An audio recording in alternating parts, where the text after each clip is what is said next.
Welcome to academic classes. मेरा नाम अनुष्का मिश्रा है और ये है आपकी इंग्लिश क्लासेस। लास्ट लेक्चर में हमने कंजंक्शंस का कोऑर्डिनेटिंग जो कंजंक्शंस था वो ख़त्म कर दिया था। आज हम पढ़ेंगे सबऑर्डिनेट कंजंक्शंस और कोरिलेटिव कंजंक्शंस के बारे में। चलो शुरू करते हैं। उससे पहले please subscribe the channel and press the bell icon. और आपको वीडियो पसंद आ रहा है तो प्लीज़ उसको लाइक शेयर फॉलो करना बिल्कुल ना भूलें। चलिए शुरू करते हैं। सबऑर्डिनेट वहाँ कोऑर्डिनेट था, यहाँ पे क्या है सबऑर्डिनेटिंग। तो यहाँ देखिए सबऑर्डिनेट कर रहा है मतलब अब यहाँ पे परछाई बनना। सबऑर्डिनेट का मतलब होता है कि अब आपके पास ऑप्शन नहीं है, अरे सॉरी मतलब कि आप इंडिपेंडेंट नहीं है, आप डिपेंड कर रहे हैं। तो यहाँ पे जो सेंटेंसेस होंगे वो क्या करेंगे, एक दूसरे पे डिपेंड करेंगे, या कहिए एक सेंटेंस तो इंडिपेंडेंट होगा, उस पर दूसरा वाला डिपेंड करेगा। और उनके वर्ड्स के थ्रू ही आप देखिए, आप सेंटेंस में वर्ड्स का हेरी फेरी कर दीजिए तो कोऑर्डिनेट से सबऑर्डिनेट बढ़ जाता है, आपके ऊपर डिपेंड करता है। जैसे कि अब इसमें जो वर्ड्स होते हैं बहुत सारे होते हैं, तो इसलिए मैं कह रहा था कि आप कोऑर्डिनेट के जो चार हैं उसको याद कर लीजिए तो आपको पता चल जाएगा कि ये बाकी तो सबऑर्डिनेट होंगे। जैसे कि इफ और एनलेस ये होते हैं। ऐसे होता है आपका बिकॉज, एज, सिंस, ये होता है आपका, तीनों एक ही मीनिंग टाइप होते हैं। और क्या होता है आपका, वेयर होता है और वेयर एवर होता है, वेयर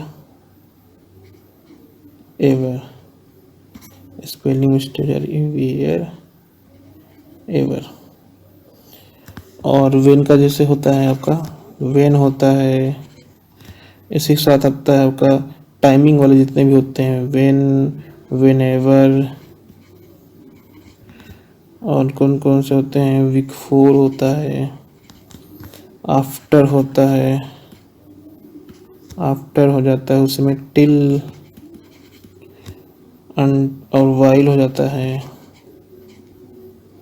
आपका इसी में। तो ये सब क्या हो जाता है आपके, अनटिल भी इसी में आता है। और क्या होता है आपका,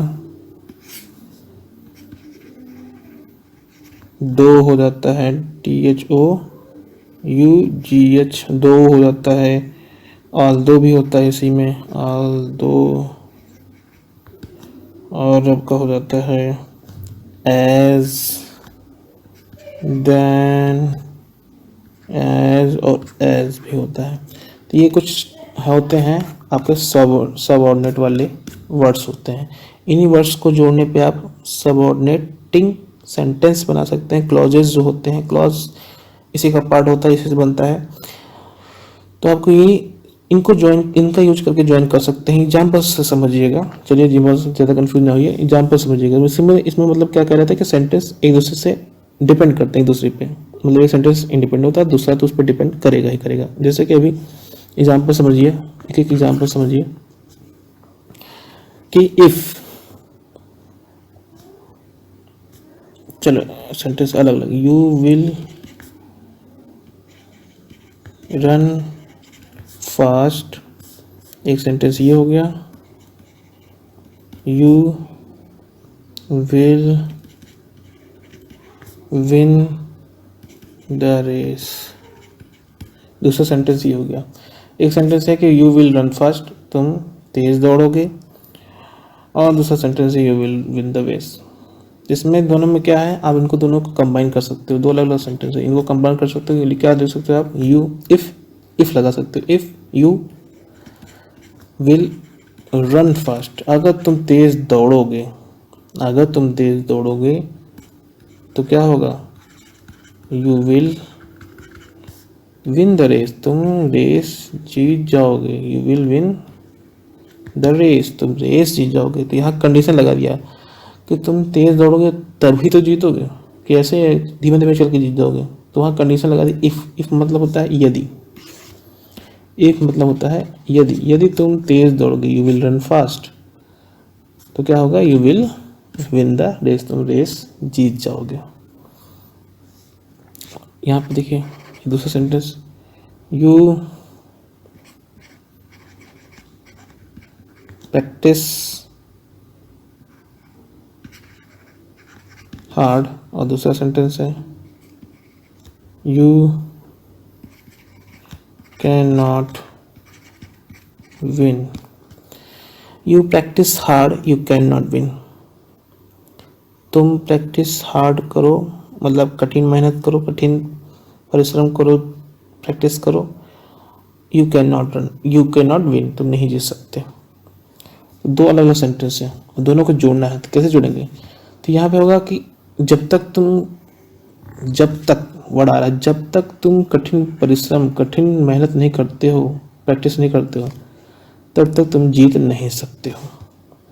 तो इसका वर्ड आता है अनलेस। जब तक मतलब क्या होती है मीनिंग? अनलेस होती है, जब तक। Unless you practice hard, unless you practice hard, जब तक तुम कठिन मेहनत नहीं करते हो, यू कैन नॉट विन, तुम जीत नहीं सकते हो। आई होप आपको ये समझ आया होगा ये एग्जाम्पल। और भी समझाते हैं, सारे वर्ड्स पे एग्जाम्पल देते थे आपको, जैसे कि टेल मी, मुझे बताओ, टेल मी एक ही हो गया। दूसरा सेंटेंस हो गया they are, tell me they are. दो अलग अलग सेंटेंस हैं, इसको आप जोड़ सकते हो। देखिए पूरा सेंटेंस नहीं है ना, क्योंकि ये डिपेंड कर रहा है इस पे। तो लिखो कैसे कितने जोड़ते हैं। Tell me where they are, कहाँ है वो, वेयर कहाँ है वे लोग। टेल मी कहाँ है वो लोग, टेल मी बताओ मुझे कहाँ है वो लोग। तो ऐसे जोड़ सकते हैं वेयर्स को। ऐसे वेयर एवर को भी जोड़ सकते हैं, जगह के लिए जो होता है। जैसे कि एक सेंटेंस है, देखिए कीप योर थिंग्स, और दूसरा सेंटेंस हो गया यू लाइक। एक सेंटेंस है कीप योर थिंग्स, और दूसरा सेंटेंस यू लाइक्स। तो ये तो कंप्लीट है, इस पर ये वाला देखिए कंप्लीट नहीं लग रहा। यू लाइक तो पसंद करते हो, क्या पसंद करते हो नहीं पता, तो ये डिपेंड करता है। तो इसको देखो जोड़ सकते हैं आप दोनों को कैसे। Keep your things, keep your things अपनी चीज़ रखो, वेयर एवर जहाँ, वेयर एवर मतलब जहाँ कहीं भी, जहाँ कहीं भी यू लाइक तुम्हें रखना हो, तुम चाहते हो या पसंद करते हो वहाँ रखो, वेयर एवर जहाँ कहीं भी, जहाँ कहीं भी। तो ये आपका वेयर और वेयर एवर हो गया। चलिए नेक्स्ट देखते हैं आपका और एग्जाम्पल देखते हैं। तिरछा हो जा रहा है, सॉरी उसके लिए।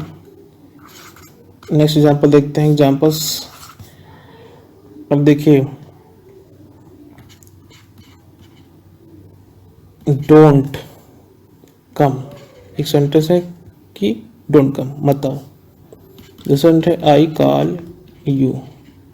अब दो सेंटेंस है, एक sentence complete I call you, ये कंप्लीट है, पर ये डोंट कम मत आओ, पर ये इनकम्प्लीट लग रहा है। तो अब इसको कंबाइन करके कंप्लीट करते हैं। डोंट कम मत आओ, तो इसका रीजन या कुछ भी हो सकता है। तो क्यों डोंट कम क्यों नहीं आओ, या कब तक, टिल आई कॉल यू। तो कब तक ना हो, जब तक मैं तुम्हें न बुलाऊं, तब तक मत आओ। टिल तब तक।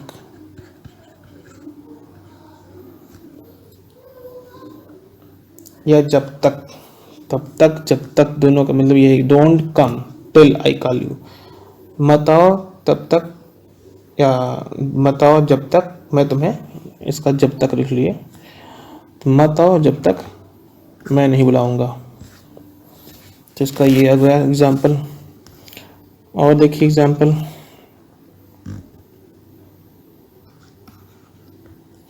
ही केम बैक, वह वापस आ गया। और दूसरा सेंटेंस क्या होगा,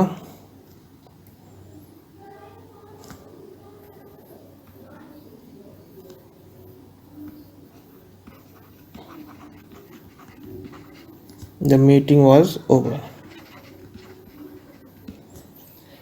the meeting was over complete लग रहा है कि हाँ मीटिंग खत्म हो गई है, पर ही केम बैक, वो वापस आ गया। तो बैक लग जाने को से क्या हो गया कि वापस आना, मतलब अब किसके कारण, किसी कारण होगा, कुछ भी होगा जिसके कारण वो बैक हुआ है, कहीं चला गया था।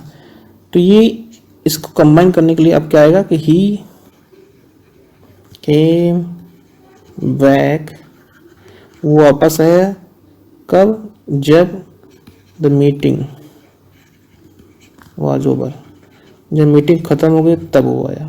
ही केम बैक, तब या जब, दोनों का मीनिंग होता है। ही केम बैक, वापस आ गया जब मीटिंग ओवर हो गई, ठीक तब आया। आई होप आपको समझ आएगा। और एग्जाम्पल देखते हैं, वाइल वाला देख लेते हैं। यू फिनिश योर वर्क, तो अपना काम खत्म करो, एक सेंटेंस ये हो गया। दूसरा, आई ईट माई डिनर, मैं अपना डिनर खाता हूँ। तो you finish your work, I eat my dinner, दोनों सेंटेंस क्या क्या हैं, इस प्रकार से कंप्लीट लग रहे हैं, पर ये डिपेंडेंट भी कर सकते हैं। देखिए कैसे डिपेंड कर सकते हैं। यू फिनिश योर वर्क, मैं आपको बता दूं कि यहाँ कंडीशन जरूरी नहीं है कि दोनों सेंटेंस इंडिपेंडेंट हो, बट हाँ अगर हम सेंटेंस को डिपेंडेंट कर सकते हैं, कैसे, इन्हीं कुछ सबऑर्डिनेट वर्ड्स को जोड़कर, जो भी मैंने बताया सारे, उनमें से कुछ वर्ड्स को जोड़कर।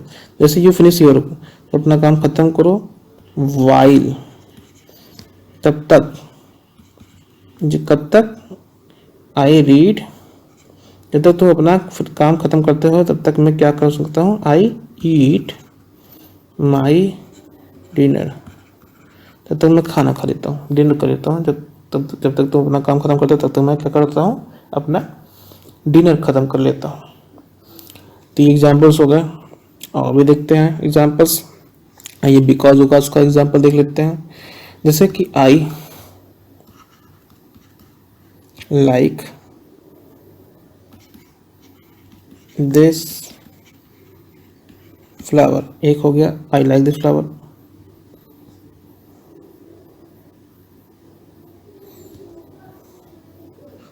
इट हैज गुड फ्रेगनेंस,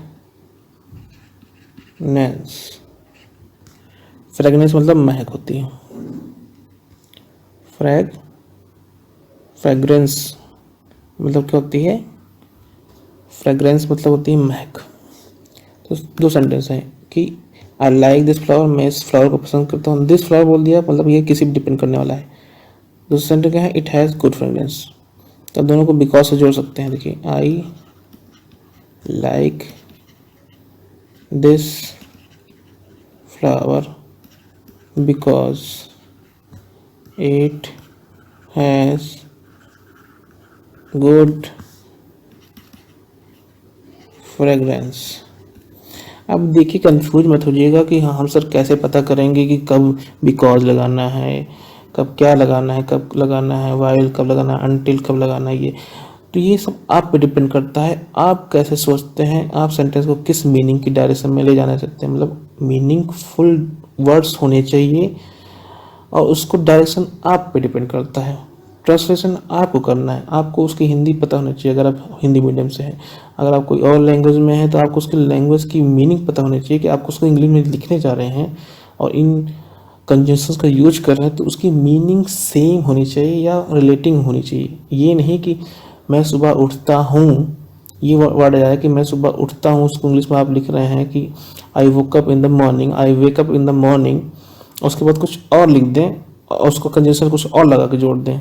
मतलब कि मैं सुबह उठता हूँ ब्रेकफास्ट करता हूँ, किसमें आप लिख दें मैं सुबह उठता हूँ फिर ब्रेकफास्ट करता हूँ, या मैं सुबह उठता हूँ लेकिन ब्रेकफास्ट करता हूँ। तो लेकिन कोई मतलब होता है इसमें, मतलब मैं उठता हूँ लेकिन ब्रेकफास्ट करता हूँ, इसमें कोई मीनिंग नहीं है ना। इसका मतलब होना चाहिए कि मैं सुबह उठता हूँ उसके बाद ब्रेकफास्ट करता हूँ, आफ्टर।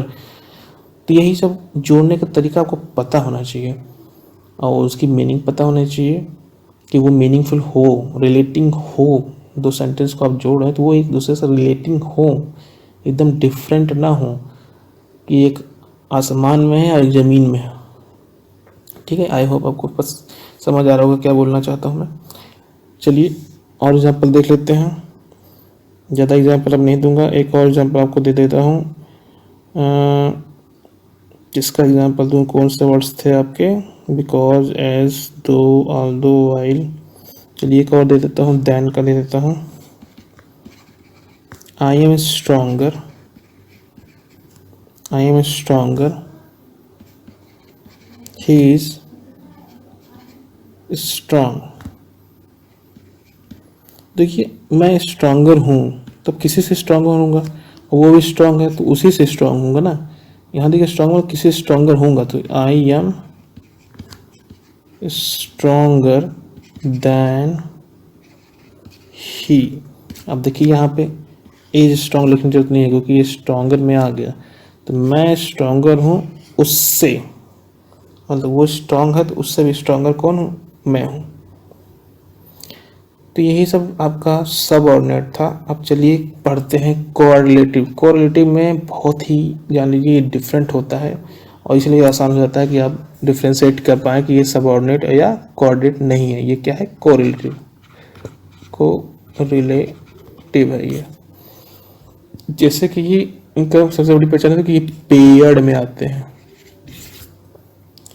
पेयर बना के आते हैं पेयर्ड में। जैसे कि आपका पेयर्ड में कौन कौन सा आता है आपका, आइदर और। आइदर और का नाम सुने हैं आप लोग, आइदर और। ऐसे होता है नाइदर और, NEI, नाइदर, ER होता है, नाइदर, नॉर होता है। इसकी मीनिंग होते है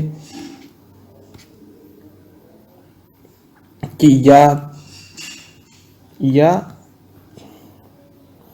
या तो वो या तो वो, या तो या, ना तो ना।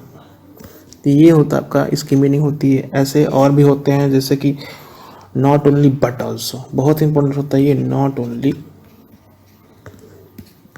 But also.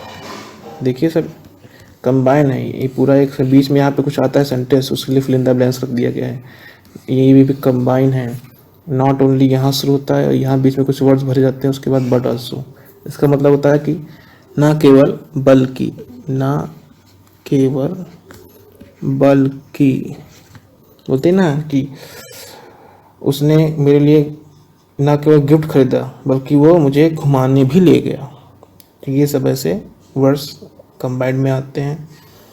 बोथ एंड भी आता है, बोथ, यहाँ fill in the blanks and आ जाता है, दोनों और इसका मीनिंग होती है। तो ये जब आपके क्या होते हैं, आपके कोरिलेटिव्स कंजंक्शंस होते हैं। चलिए एग्जाम्पल समझते हैं, सबसे बेस्ट होगा एग्जाम्पल्स। देखिए example, you can buy a book. एक सेंटेंस ये हो गया है। दूसरा sentence, you can buy a car, toy car. तो इसमें लिखा है you can buy a book, एक सेंटेंस में है you can buy a book, एक बुक खरीद सकते हो। दूसरे में है तुम एक टॉय कार खरीद सकते हो, खिलौने वाले कार खरीद सकते हो। अब दोनों को सेंटेंस को आप कंबाइन कर सकते हो कि you can by, you can either by, either, देखिए आइदर के बाद फिल इन द ब्लैंक्स है ना, तो वहीं पर आएगा क्या, आइदर बाई अ बुक, खरीद सकते हो एक बुक, और देखिए और भी आ गया, आइदर आ गया, और अ टॉय कार। देखिए क्या आ गया, यू कैन आइदर, या तो खरीद सकते हो एक बुक या एक टॉय, या तो खरीद सकते हो एक बुक या एक टॉय कार। तो हमने इसको कंबाइन कर दिया कोरिलेटिव कंजंक्शन से। अब नाइदर वाला देख लीजिए, she is a beautiful girl, वो एक खूबसूरत लड़की है। She is a intelligent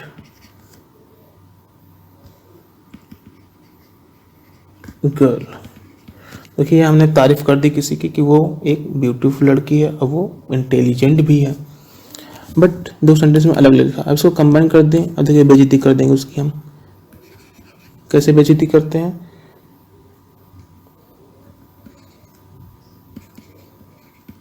neither is she a beautiful girl,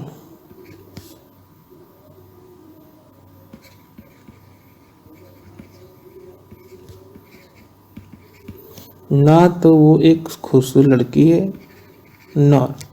ना तो इंटेलिजेंट है।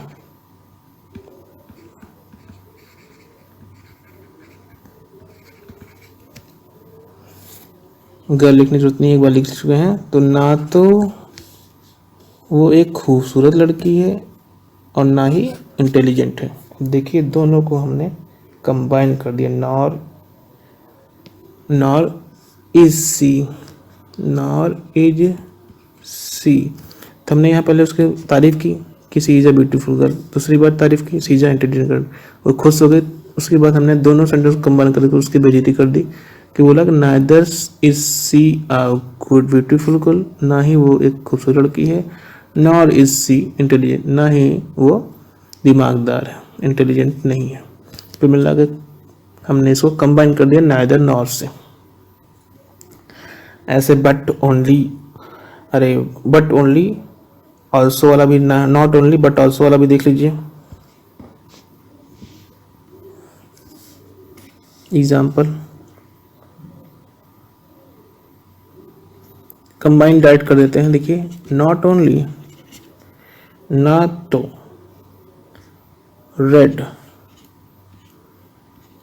ना तो लाल, बल्कि, ना केवल लाल बल्कि, बट आल्सो, ना तो केवल रेड लाल बट आल्सो, बल्कि green looks good on you, looks good on you. क्या बोलना चाह रहा है कि ना केवल लाल रंग बल्कि ग्रीन भी अच्छा लगता है तुम पर। हमने कंबाइन करके एक वर्ड में लिखना चाह, जैसे बोलना चाह रहा था। देखिए इसको कंबाइन कर सकते हैं, अलग अलग कर सकते हैं कि red looks good on you, फिर लिख सकते थे green looks good on you. तो ये दो अलग अलग सेंटेंस था, इसको हम कंबाइन कर दिया क्या, ना केवल लाल बल्कि ग्रीन भी तुम पर अच्छा लगता है। तो यही कोरिलेटिव प्रोनाउंस कंजंक्शन था आपका कोरिलेटिव आपका, और यही कंजंक्शन यहीं पे एंड होता है। इसमें कोई भी आपको डाउट हो, कोई भी कंफ्यूजन हो, तो आप मुझसे बेझिझक कमेंट बॉक्स में क्वेश्चन पूछिएगा, आपको उसका भरपूर जवाब मिलेगा, अच्छे से उसको समझाए जाएंगे। तब तक के लिए गुड बाय, टेक केयर।